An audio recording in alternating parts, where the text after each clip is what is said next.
नागमती बड़ी ही पतिव्रता स्त्री थी, लेकिन इसके पति में एक बहुत बड़ी कमी थी जो पर स्त्री को, दूसरे की स्त्री को ज़्यादा प्रेम करते थे, जिनका नाम था रतन सेन, जो चित्तौड़ के बसने वाले थे।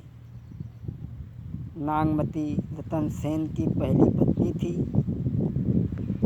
गौर करते हैं नागमती वियोग के बारे में। ए नागमती की कथा सुनो, जो बड़ी पतिव्रता नारी थी, लेकिन पति था व्यभिचारी, इस वजह नारी की ख्वारी थी। नागमती ए नागमती की कथा सुनो, जो बड़ी पतिव्रता नारी थी, लेकिन पति था व्यभिचारी, इस वजह नारी की ख्वारी थी। परमेश्वर से बढ़ के दिल में पति को वो नारी मानती थी, सदवा हो कर के भी विधवा बन कर के समय बिताती थी। किस तरीक़ा से? ये सदवा होकर के भी विधवा की जीवन व्यतीत करती थी। पति नारी दूसरी के चक्कर में, पति नारी दूसरी के चक्कर में अपनी नारी को भूल गया, पति के बिछुड़न से नारी का घर में दिल रहते उब गया, पति के बिछुड़न से नारी का घर में दिल रहते उब गया। नागमती बड़ा ही पतिव्रता स्त्री थी। बात उसमें ये थी, चित्तौड़ के राजा रतन सेन से बचपन में ज्योतिषियों ने ये कहा कि तुम्हारी शादी पद्मावती के साथ में होगी, लेकिन शादी नागमती के साथ में जब हो गई, और वो नागमती देखने में बहुत सुंदर थी। अरे थी जो पतिव्रता नारी, दमके चंदा सिरे उजियारी, अरे लटके के सज से नागिनी कारी, नैना हिरना की रेउ नहारी।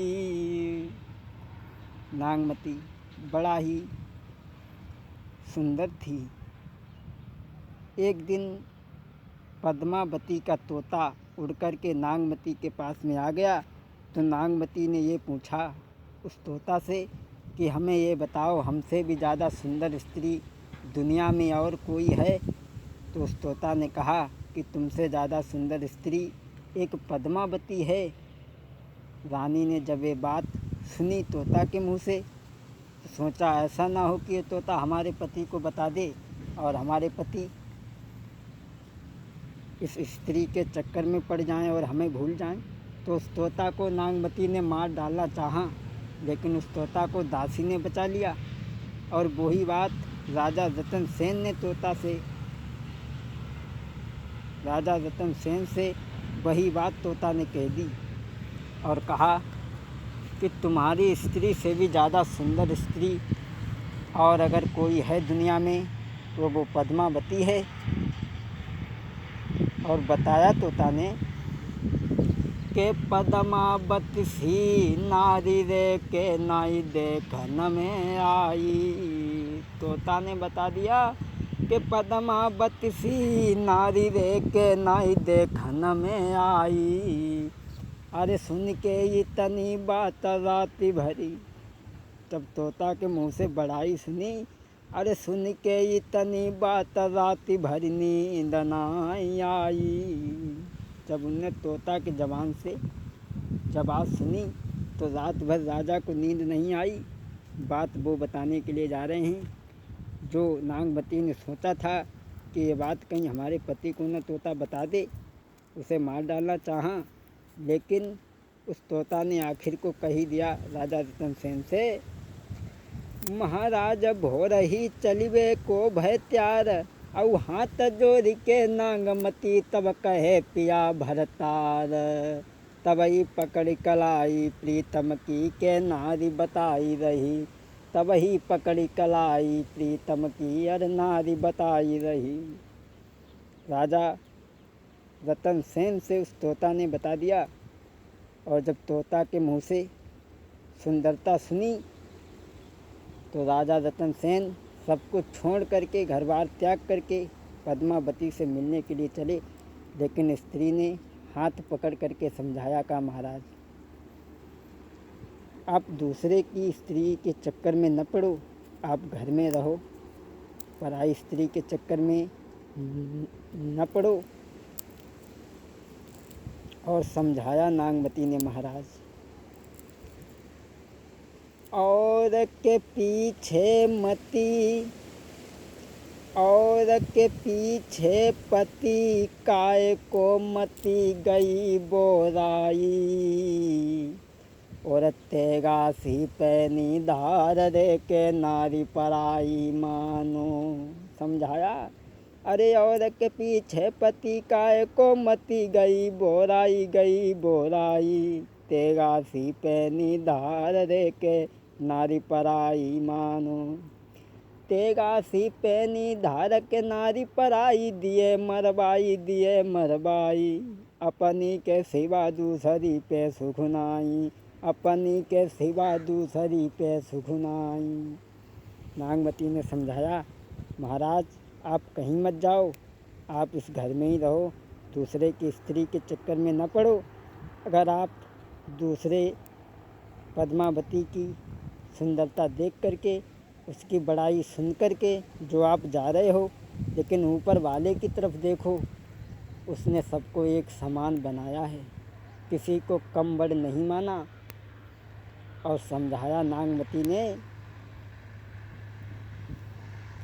के रूप रंग किए अलग अलग, रंग स्वरूप में तो भेद हो सकता है, लेकिन बनाने वाले ने के रूप रंग किए अलग अलग, नायंगों में मतभेद किया, एक समान पुरुष और नारी, सबको बना कर भेज दिया, एक समान पुरुष और नारी, सबको बना कर भेज दिया। रंग स्वरूप में तो भेद हो सकता है, लेकिन अंगों में भेद नहीं हो सकता। उस दुनिया के बनाने वाले भगवान ने जब दुनिया रची, तब हम पे ये बहुत बड़ा एहसान किया के रूप रंग किए अलग अलग, नायंगों में मतभेद किया, एक समान पुरुष और नारी, सबको बना कर भेज दिया। समझाया महाराज, बड़ी ही बुद्धिमानी की बात कही नागमती ने के रूप दो प्रकार की सूरत रखी, एक गोरी एक कारी। हाँ, दो प्रकार की सूरत रखी, एक गोरी एक कारी, किसी की सूरत से नफरत है, किसी की चित बन प्यारी।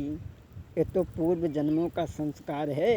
अरे दो दो हाथ पैर दिए सबको, दो दो हाथ पैर दिए सबको, नई अंगों में मतभेद किया, एक समान पुरुष और नारी, सबको बना कर भेज दिया, एक समान पुरुष और नारी, सबको बना कर भेज दिया। नागमती ने अपने पति को जाते देख करके समझाया, महाराज दुनिया में भगवान ने कम बड़ किसी को नहीं माना, इसलिए आप घर में रहो। बहुत समझाया, लेकिन रतन सेन नहीं माने। बोले तो सौत को डर कर के कह रही है, हम जाएंगे लेकिन ज़रूर जाएंगे। उसी समय बात न मानी नारी की, भय चलिवे को तैयार, पद्मावती से मिलन को हुई गो भूत सवार। अपनी पत्नी की बात नहीं मानी, आगे बढ़े। अरे एक न मानी बात नारी की, बढ़ी गो भूप अगारी, एक न मानी बात नारी की, बढ़ी गो भूप अगारी। और पति के बारे में सोच सोच के नागमती जब हारी। उन्होंने एक बात नहीं मानी, पद्मावती से मिलने के लिए आगे बढ़ गए। और ऐसा ही नहीं, जब वो मिलने के लिए चले गए, महाराज देखे सुबह शाम वो बाट, और पति के दुख में हैरान नाई, वो खाना तक अब खाई। महाराज रात महीना सी दिखलावे, पति के दुख में बैठी पलिंगा पे, नारी रोई रही कहानी आगे समझावे। जैसी मैंने सुनी सभा में, तैसी दर्शावे नागिनी मन में घबरावे। पति के दुख में नाई नारी अब खाना तक खावे नागिनी।